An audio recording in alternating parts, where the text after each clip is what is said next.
Beneficial है क्योंकि pedagogy same ही होती है सारे ही सब्जेक्ट में, ठीक है। अब देखिए इसने बोला है आपसे निम्न में से कौन सा नियम ये बात कह रहा है कि शरीर के विभिन्न अंग जो विकास करते हैं, विकास के विभिन्न चरणों में भिन्न भिन्न दरों से विकास होता है। तो ये एक हमारा सिद्धांत ये है भिन्न भिन्न गति का सिद्धांत है ना, गति की भिन्न भिन्न दर का सिद्धांत, वो इसमें दिया नहीं है। तो इसमें से फिर कौन सा ऑप्शन राइट जाएगा, देखते हैं। विकास एक आयामी है, ये तो अभी हो नहीं सकता कभी भी, क्योंकि विकास होता है बहुआयामी, क्योंकि उसके बहुत सारे प्रकार होते हैं। फिर हमारी बात आती है विकास एक असतत प्रक्रिया है, ये भी गलत है, क्योंकि विकास निरंतर चलने वाली प्रक्रिया है, लगातार चलता रहता है, गर्भधारण से लेकर मृत्यु तक आपका विकास हमेशा कंटिन्यू रहेगा। अब बात बची कि विकास एक दिशीय है, नहीं, विकास एक दिशा में नहीं चलता, विकास बहुदिशीय है ना। तो हमारे पास एक ही ऑप्शन सही बचा है कि विकास की दिशा अधोगामी होती है और शीर्षगामी होती है ना। तो ये आंसर हमारे विकास के अकॉर्डिंग राइट चला जाएगा। अधोगामी का मतलब होता है विकास केंद्र से बाहर की दिशा में होता है, यानी कि रीढ़ की हड्डी के पास वाले अंगों का विकास पहले होगा, बाहर वाले अंगों का विकास बाद में होगा। और शीर्षगामी का मतलब है कि सिर से पैर की तरफ विकास चलता है। पहले बच्चे गर्दन संभालना सीखता है, यानी सिर का विकास हो रहा है, फिर बच्चा बैठना सीखता है, फिर घुटने के बल चलना सीखता है, फिर खड़े होना सीखता है। तो सिर से लेकर पैर की तरफ को आपके स्टेप बाय स्टेप विकास चल रहा है। तो इसलिए आंसर जो विकास के अकॉर्डिंग सही है वो आपका डी ऑप्शन है। हालांकि मैं आपको बताऊं तो ये सिद्धांत इसने ऑप्शन में दिया ही नहीं है, भिन्न भिन्न दर का सिद्धांत। भिन्न भिन्न दर का सिद्धांत का मतलब तो ये होता है कि हर बच्चा अलग अलग गति से अपने विकास को प्राप्त करता है, लेकिन जब उसने वो दिया ही नहीं है तो जो चार ऑप्शन दिए हैं उन चार के हिसाब से डी ऑप्शन राइट है, बाकी सब गलत ही हैं। तो हमारा डी ऑप्शन ही यहां पर सही जाएगा। अगले प्रश्न पे बढ़ेंगे। अगला प्रश्न कहता है निम्न में कौन सा कथन सही है। तो पहला ऑप्शन है बच्चों का विकास एक सामाजिक सांस्कृतिक परिप्रेक्ष्य में होता है। दूसरा ऑप्शन है बचपन वह अवधि है जिसे 10 भिन्न अवस्थाओं में बांटा जा सकता है।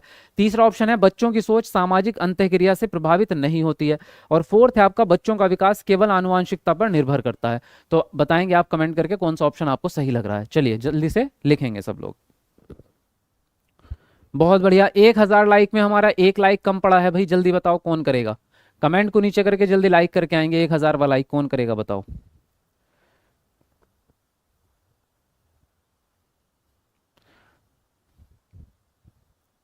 बहुत अच्छा, वेरी गुड। और अब आपको रेगुलर हो जाना है, क्योंकि अब जो हम क्लास स्टार्ट कर रहे हैं ये मोस्ट इंपोर्टेंट वाली क्लासेस हैं। ये छांट करके करा रहा हूं आपको, बहुत इंपॉर्टेंट वाली चीज़ें। तो अब डेली शाम को 7 बजे आपको लाइव आना है। डेली हम इस तरह से मैराथन क्लासेस भी करेंगे और मोस्ट इंपोर्टेंट क्वेश्चन सारी चीज़ें इंपॉर्टेंट वाली ही अब होंगी। तो आपको डेली शाम को 7 बजे लाइव आना है। इसने बोला निम्न में से कौन सा कथन सही है। तो पहला ऑप्शन है बच्चों का विकास एक सामाजिक सांस्कृतिक परिप्रेक्ष्य में होता है। तो बात तो सही है, बच्चे का विकास एक सामाजिक, अच्छा इसने एक बोल दिया, ये इसलिए गलत हो गया आपका। पहला ऑप्शन गलत कर दिया इसने, एक सेकंड रुको। सही है, पहला ऑप्शन ही सही है, एक भी सही है, क्योंकि समाज एक ही तो होगा, समाज दो कैसे हो सकते हैं। जिस भी समाज में बच्चा रह रहा है वो एक ही समाज तो होगा। सही है, पहला ऑप्शन ही आपका सही है।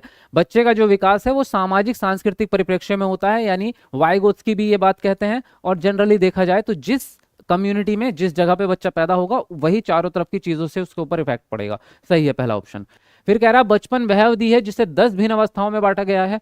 तो 10 अवस्थाएं तो किसी भी रूप में नहीं हो सकती, क्योंकि अगर हम बचपन की बात करें, एक होती है आपकी शेष अवस्था, है ना, फिर आती है प्रारंभिक बाल्यावस्था, फिर आती है उत्तर बाल्यावस्था, और फिर आती है किशोर अवस्था।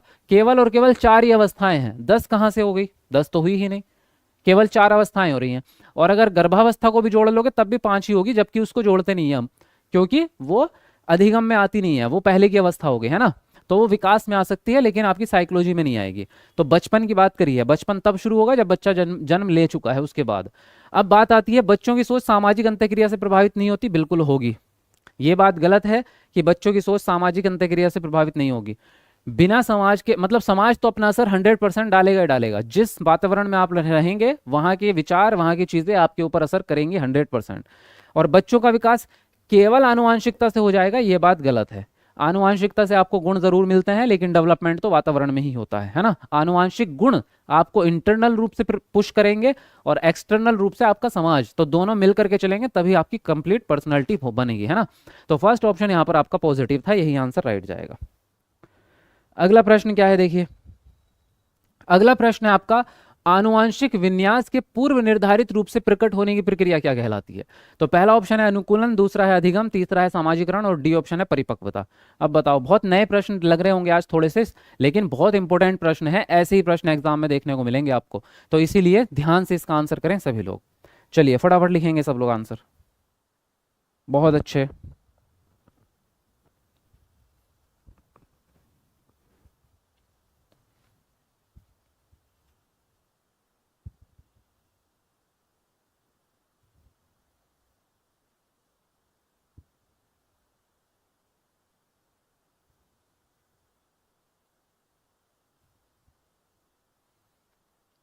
Very nice. और नए स्टूडेंट जितने भी है भाई, चैनल सब्सक्राइब कर लो और वीडियो को लाइक करते रहो, अभी तक किया नहीं है सब लोगों ने, देख लो।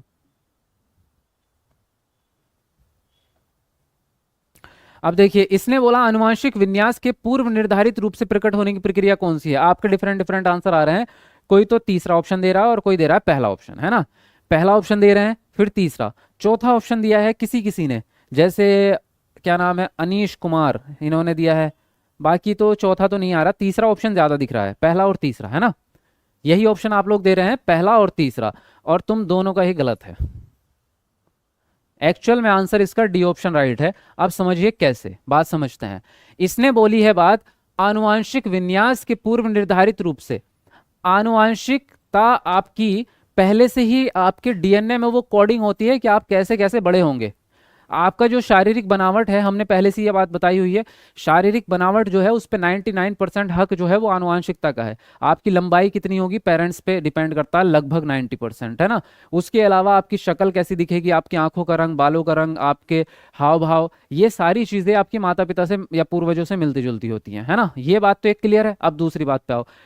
आनुवांशिकता पहले से ही निर्धारित कर देती है आपकी परिपक्वता को, यानी शारीरिक रूप से बड़े होने की प्रक्रिया। अगर वातावरण चेंज भी कर दिया ना आपने, जैसे मान लीजिए फॉर एग्जाम्पल बच्चा जो है दिल्ली में पैदा हुआ और आपने उसे किसी हिमालय के जंगल में ले जाके छोड़ दिया, वो तब भी बच्चा बड़ा होगा ही होगा। हाँ, उसका सामाजिक विकास नहीं हो पाएगा, लेकिन शारीरिक रूप से वो विकास करेगा, उसका शरीर अपनी प्रगति से बढ़ेगा भी, उसकी लंबाई भी बढ़ेगी, वजन भी बढ़ेगा, और वो एक दिन बड़ा आदमी बन जाएगा, दाढ़ी मूछें भी आ जाएंगी उसकी, है ना। तो शरीर तो मैच्योरिटी को प्राप्त करेगा, यानी शारीरिक रूप से जो वृद्धि होती है उसी को हम परिपक्वता कहते हैं। भाई मैच्योरिटी का मतलब क्या है? मैच्योरिटी का मतलब यही तो है कि आप बड़े हो रहे हैं, यही तो है परिपक्वता। तो ये आनुवांशिक विन्यास के आधार से पूर्व निर्धारित रूप से जो प्रकट हो रहा है, पूर्व निर्धारित रूप से ये हमें पहले से पता है कि बच्चा पैदा हुआ है तो ये बड़ा होगा, 5 साल बाद ये जो है 2.5 फीट का हो जाएगा, जब ये 20 साल का हो जाएगा तो ये जो है 5 फीट से ऊपर, 6 फीट से, मतलब जितनी भी उसकी हाइट जानी है उतनी चली जाएगी, है ना। तो ये परिपक्वता है, ये अनुकूलन नहीं है। अनुकूलन के दो मतलब होते हैं। अगर जीन प्याजे के अकॉर्डिंग देखोगे तो नए ज्ञान की प्राप्ति, तो यहाँ ऐसा कुछ है नहीं है, है ना। या दूसरा अगर अनुकूलन है वो व्यवहारवाद में चला जाता है। तो इन दोनों में से एक भी चीज नहीं है, राइट। अधिगम तो सीखने को कहते हैं, आनुवांशिक रूप से बड़े होने को थोड़ा कहते हैं। और सामाजिकरण समाज में होता है, आनुवांशिकता का कोई लेना देना ही नहीं है इससे। सामाजिकरण आनुवांशिकता से थोड़ी हो रहा है, सामाजिकरण तो समाज से हो रहा है। बात समझे? तो आंसर जाएगा डी ऑप्शन राइट। सीखे कुछ कि नहीं सीखे?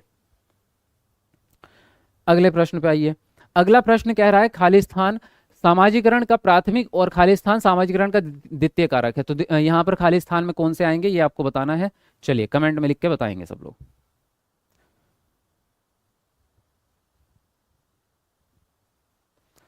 बहुत अच्छे। गारंटी बैच में मैराथन कब से स्टार्ट होगी? 12 तारीख बोला था मैंने आपको, 12 तारीख से आपकी मैराथन स्टार्ट हो जाएगी, ठीक है। आज क्या तारीख है बताओ? और कल मैं आपको टाइम टेबल भी बता दूंगा उसमें, बैच में ही। चलो हमारे 2000 लाइक होने वाले हैं भाई, 2000 लाइक में लास्ट एक लाइक बचा है, जल्दी बताओ ये 2000 वाला लाइक कौन करेगा? कमेंट को नीचे करके जल्दी करके आओ। इसने बोला प्राथमिक कारक कौन सा है, खाली स्थान में क्या आएगा? परिवार। परिवार प्राथमिक होता है, विद्यालय सेकेंडरी होता है, फर्स्ट ऑप्शन राइट हो जाएगा। परिवार सामाजिकरण का प्राथमिक कारक है और विद्यालय सामाजिकरण का द्वितीय कारक है, बात खत्म हो जाती है। क्योंकि इकलौता प्राथमिक में केवल और केवल परिवार ही आ सकता है, ना मीडिया आ सकती है, मीडिया सेकेंडरी है, विद्यालय सेकेंडरी है, मीडिया भी सेकेंडरी है। तो कभी भी मीडिया, विद्यालय या आपके टीचर या आपकी पुस्तकें फर्स्ट में नहीं आ सकती, ये हमेशा सेकेंडरी रहेंगी, है ना। परिवार ही इकलौती वो चीज़ है जो प्राथमिक में आता है। और ये प्रश्न 100% आता भी है हर बार सीटेट में, तो इसलिए इसको याद भी रखना है। फर्स्ट ऑप्शन आपका यहाँ पर सही जाएगा। अगला प्रश्न देखिए। लॉरेंस कॉलबर्ग के अनुसार 7-8 वर्षीय बच्चों में नैतिक निर्णय लेने का आधार क्या है? पहला ऑप्शन है सामाजिक व्यवस्था बनाए रखने का, दूसरा है सामाजिक अनुबंधन बनाए रखना, तीसरा है दंड और आज्ञा पालन, और फोर्थ है आपका सार्वभौमिक नैतिक सिद्धांत। बताइए कौन सा ऑप्शन यहाँ पर सही जाएगा। चलिए लिखेंगे सब लोग अपना अपना आंसर।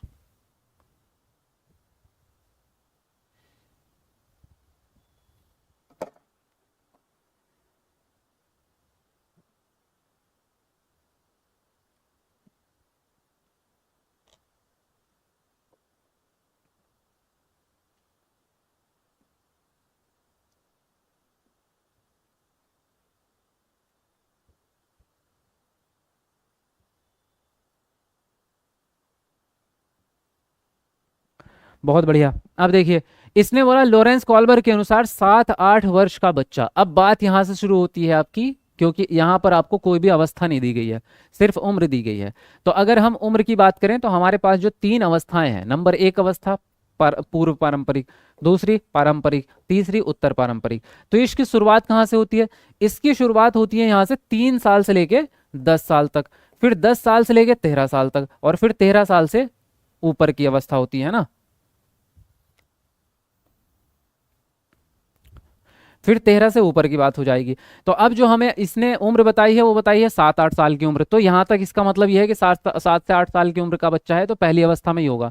और पहली अवस्था में 2 चरण आते हैं, नंबर 1 दंड और आज्ञाकारिता, और नंबर 2 यांत्रिक सापेक्ष अभिविन्यास। तो या तो बच्चा दंड और आज्ञाकारिता में होगा या यांत्रिक वाले में, इंस्ट्रूमेंटल पर्पज में, जिसमें बच्चा लालच में या कुछ खाने पीने की चीजें मांगता है या किसी काम को करने के बदले कुछ इनाम उसको चाहिए होता है। तो यहाँ पर जो आपका दिया गया है, सेकंड चरण तो नहीं दिया लेकिन फर्स्ट जरूर दिया है, दंड और आज्ञा पालन। ये आपका पूर्व पारंपरिक अवस्था में ही आ जाएगा। तो फर्स्ट स्टेज के अकॉर्डिंग 7-8 साल का बच्चा दंड और आज्ञा पालन अवस्था में आपका रहेगा। सामाजिक व्यवस्था जो है ये तो आपकी सेकंड इस वाले में आ जाएगी, है ना। सामाजिक अनुबंधन तीसरे में आ जाएगा। सार्वभौमिक नैतिक ये भी तीसरे में ही आएगा, तीसरी अवस्था में। तो फिलहाल जो आंसर जाएगा आपका दंड और आज्ञा पालन अभिविन्यास सही जाएगा। समझ में आया या नहीं आया ये बोलो जल्दी कमेंट में। अगला प्रश्न क्या है? इसने बोला जीन प्याजे के सिद्धांत में क्रमबद्धता किस संदर्भ में प्रयोग होता है? तो संदर्भ छोड़ो, पहले मुझे ये बताओ कि क्रमबद्धता कौन से चरण में आता है। चलो, कौन से चरण में आता है, यानी कौन सी अवस्था में आता है? ये जीन प्याजे के सिद्धांत में आता है, तो कौन सी अवस्था में आता है क्रमबद्धता का गुण, और उसके बाद में बताएंगे कि क्रमबद्धता का मतलब क्या है। तो पहला ऑप्शन है वस्तुओं को किसी एक आयाम जैसे कि लंबाई पर आधारित क्रम देना। दूसरा है दूसरों का परिप्रेक्ष्य लेने की क्षमता। तीसरा ऑप्शन है चिंतन का वर्णनात्मक रूप जैसे कहानी कथन में होता है। और फोर्थ है आपका स्थानों जैसे अपने विद्यालय का स्थानिकीय मानचित्रण करने की क्षमता। तो बताएंगे कौन सा ऑप्शन यहाँ पर सही जाएगा आपका। ये फोर्थ वाले कौन है भाई? महापुरुष कह रहे चौथी स्टेज में आएगा। बेटे तीसरी स्टेज वाले सही हैं, थर्ड स्टेज में आता है आपका क्रमबद्धता का गुण, ठीक है।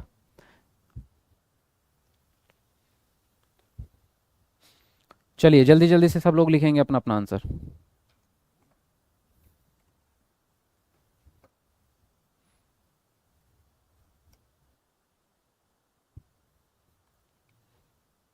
अब देखिए, इसने बोला है क्रमबद्धता, तो क्रम का मतलब होता है क्रम से लगाना, चाहे वो किसी भी रूप में हो। जैसे मान लीजिए हमने बोला कि जो चीजें, मोटी गेंद जो है वो बड़ी गेंद जो है उसको पहले रखो, फिर उससे छोटी गेंद, फिर उससे छोटी गेंद, फिर उससे छोटी गेंद। तो ये भी एक तरह की क्रमबद्धता है ना। ये क्या है? क्रमबद्धता है। ठीक है, इस तरह से हमने क्रम बना दिया। अगर हमने बोला एक पेंसिल दे दी बहुत सारी, बच्चे से बोला जो सबसे बड़ी पेंसिल है उसको पहले रखो, है ना, या सबसे छोटी पेंसिल पहले रखो, फिर उससे बड़ी पेंसिल, फिर उससे बड़ी पेंसिल, फिर उससे बड़ी, फिर सबसे बड़ी पेंसिल। तो ये भी क्रमबद्धता है ना। तो वस्तुओं को किसी भी आयाम के आधार पर, चाहे वो लंबाई हो, चाहे उनका आकार हो, चाहे हो सकता है उनके कलर के आधार पर भी वर्गीकृत किया जा सकता है। तो इसको क्रम से लगा देना ही क्रमबद्धता कहलाता है। इसको हम क्या कहते हैं? क्रमबद्धता। तो यहां पर आंसर जो राइट होगा पहला ऑप्शन होगा। दूसरों का परिप्रेक्ष्य लेने की क्षमता, ये तो अंडरस्टैंडिंग लेवल आ गई, तार्किक चिंतन आ गया ये आपका, है ना। चिंतन का वर्णनात्मक रूप, ये भी वर्णन, एक्सप्लेन करना, कहानी कथन कह देना, ये भी एक तरह से कथनात्मक चिंतन इसको हम कह सकते हैं। स्थानों जैसे अपने विद्यालय का स्थानिकीय मानचित्रण, तो ये तो मानसिक चित्रण में आ जाएगा। तो ये तो बाहर हो गया। फर्स्ट ऑप्शन आपका यहाँ पर सही है क्रमबद्धता के हिसाब से। अगले प्रश्न पे आते हैं। अगला प्रश्न भी जीन प्याजे से रिलेटेड है भाई। 5 वर्षीय नसीमा को यह लगता है कि चिकनी मिट्टी के गोले को यदि दबाकर एक सांप के रूप में परिवर्तित करें तो चिकनी मिट्टी बढ़ जाती है ना। जीन प्याजे के अनुसार उसकी सोच के पीछे कौन सा तर्क है? तो पहला ऑप्शन है जीववाद, दूसरा है केंद्रीयता, तीसरा है परिकल्पित निगमनात्मक, और फोर्थ है संक्रामक परिणाम निकालना। बताओ इनमें से कौन सा ऑप्शन सही है? कितना मजेदार क्वेश्चन है और बहुत इंपॉर्टेंट प्रश्न है। चलिए बताएंगे किस किस के क्या आंसर आते हैं। चलो जल्दी लिखो फटाफट से अपना अपना आंसर।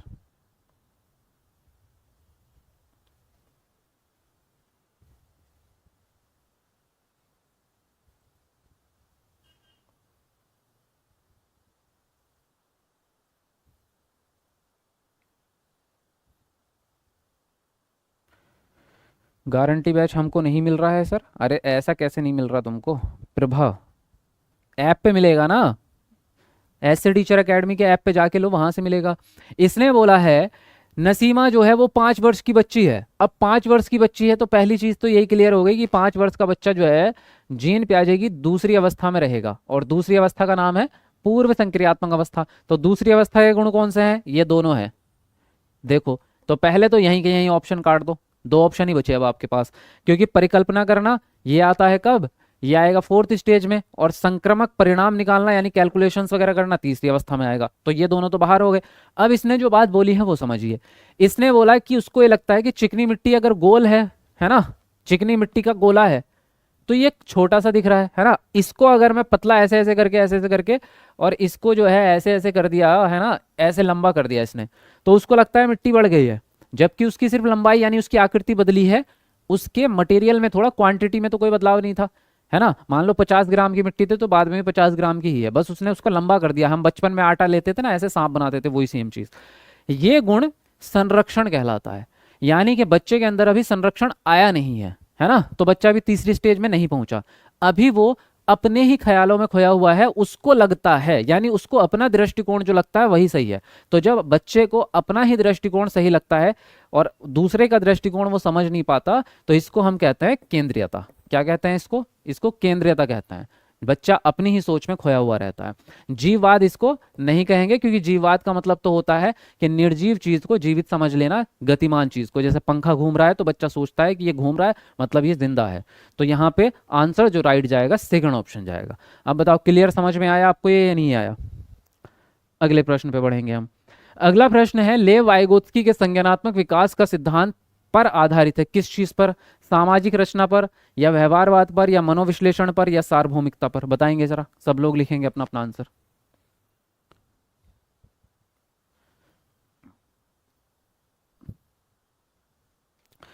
चलिए, वीडियोस भी लाइक करते रहो भाई सब लोग। हमारे 2500 लाइक में 3 लाइक बच रहे हैं कम। बताओ 2500 वाला लाइक कौन करेगा? कौन है वो लक्की पर्सन जो 2500 वाला लाइक क्लिक करके आएगा? कमेंट को नीचे करके जल्दी सब लोग करके आएंगे।